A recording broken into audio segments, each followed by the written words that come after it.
On nous parle sans arrêt de la double authentification depuis quelques mois, dans des articles et sur YouTube.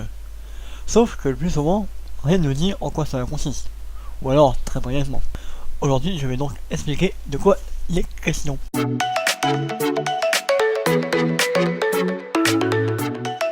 La plupart des sites et applications proposent des services sécurisés qui requièrent de s'authentifier. S'authentifier, c'est un processus durant lequel on doit procéder à la vérification de son identité par le biais d'un login, d'un identifiant et d'un mot de passe. Concrètement, c'est ce que vous faites à chaque fois que vous voulez accéder à votre boîte mail quand vous voulez vous connecter. Donc, pour vous expliquer clairement en quoi cela consiste, cette authentification, je vais comparer une authentification classique de la double authentification. Sur la classique, on donne un identifiant ou une adresse mail, puis un mot de passe. Et ainsi, on accède au service demandé si les informations sont correctes. Ainsi, si les informations sont correctes, on accède, et si elles ne le sont pas, on doit retaper le mot de passe, ou même le login. Pour la double, le principe est le même, sauf qu'après avoir rentré les deux mêmes types d'informations, le login et le mot de passe, les deux mêmes informations que sur la classique, login et mot de passe, mais après les avoir validées, il faut remplir une étape supplémentaire qui varie selon les sites et applications. Je vais montrer quelques exemples pour voir de quoi peut s'agir cette étape supplémentaire, parce que elle varie, il y en a une variété assez grande, donc je vais faire une petite liste de quelques sites qui proposent la double authentification. Sur Steam, lorsque vous vous connectez pour la première fois sur un appareil,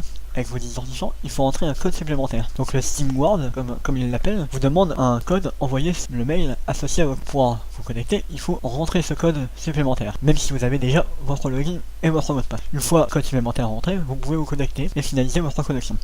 Sur le site mojang.com, lorsqu'on se connecte sur le site, on doit répondre à 4 questions personnelles à chaque connexion sur le site. On peut personnaliser ces questions, c'est des questions assez fermées parce qu'ils proposent des questions, mais en gros, c'est des questions débiles comme quel est le nom de ton chien, quelle est ta date d'anniversaire, quel est ton premier jeu, des trucs comme ça. Sur Google, parfois il est demandé de rentrer un code envoyé sur votre numéro de téléphone, un peu comme sur un email, pour pouvoir finaliser la connexion. Et après avoir rentré ce code, vous pouvez vous connecter. Toujours sur Google, on peut activer une fonctionnalité de compte, permet d'activer une double authentification avec une clé USB. Alors, je sais pas si c'est encore tout à fait au point, mais j'ai eu quelques vents de cette technologie, mais pour l'instant, j'avais entendu que ces fonctionnalités n'étaient disponibles qu'avec Google Chrome. Alors attention, remplir un CAPTCHA, donc une vérification anti-robot, donc ces petits dessins avec des lettres et des chiffres à l'intérieur, n'est pas un procédé de double authentification, c'est juste une vérification qui permet de bien montrer que vous êtes un humain. Grâce au procédé lié à la double authentification, la sécurité des comptes est renforcée car les étapes qu'il faut remplir sont des étapes qui peuvent être remplies seulement par le réel propriétaire du compte et non une personne mal intentionnée. Donc si on prend l'exemple des codes envoyés sur un email et un numéro de téléphone, dans le cas où c'est un email, si vous n'avez pas perdu votre email, vous ne risquez rien. Et si on prend le cas du numéro de téléphone, votre numéro de téléphone il est toujours à vous.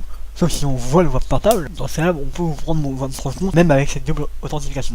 Si on prend l'exemple des questions de sécurité, bon, c'est vrai que les questions comme quel est le nom de ton chien et la date d'anniversaire, c'est des questions, bon, les personnes mal intentionnées, généralement, ce qu'elles font, elles regardent vos comptes Facebook, par exemple, vos réseaux sociaux, et vu que tout le monde ne cache pas sa vie privée, et tout le monde prend le risque de tout balancer sur sa vie privée sans faire attention, on a le problème que toutes vos informations, donc par exemple, si vous mettez, voici la photo de Woofy, mon chien, et ben, au moment où le mec va regarder la question quel est le nom de votre chien, et ben il saura que Woofy c'est le chien. Pareil pour la date d'anniversaire, bon, la date d'anniversaire, voilà, il y a beaucoup de sites, même Twitter, sur Twitter on peut remplir la date d'anniversaire, sur Skype aussi, ça met une notification aux amis quand l'anniversaire a lieu. Donc, les questions comme quel est le nom du chien et la date d'anniversaire, bon, c'est pas des questions très sécuritaires. Après, des questions comme quel est votre premier jeu vidéo par exemple, ou alors quelle est votre ville de naissance, des questions comme ça, bah ces questions, généralement, si vous balancez vraiment pas toute votre vie privée sur internet, ces questions restent confidentielles. Du coup, c'est des questions qui renforcent vraiment la sécurité. Voilà, donc je vous ai expliqué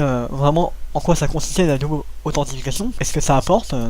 Ça apporte beaucoup plus de sécurité. Après, c'est pas les meilleurs moyens qui existent aujourd'hui, comme j'ai présenté dans les exemples, c'est pas les meilleurs moyens qui existent. Bientôt on aura des doubles authentifications avec des appareils. Donc là je vous ai fait une petite approche sur la clé USB. Donc bah j'espère que cet épisode vous aura plu. N'hésitez pas à mettre un petit pouce bleu et à vous abonner pour ne pas rater les prochains épisodes. Sur ce, à la prochaine.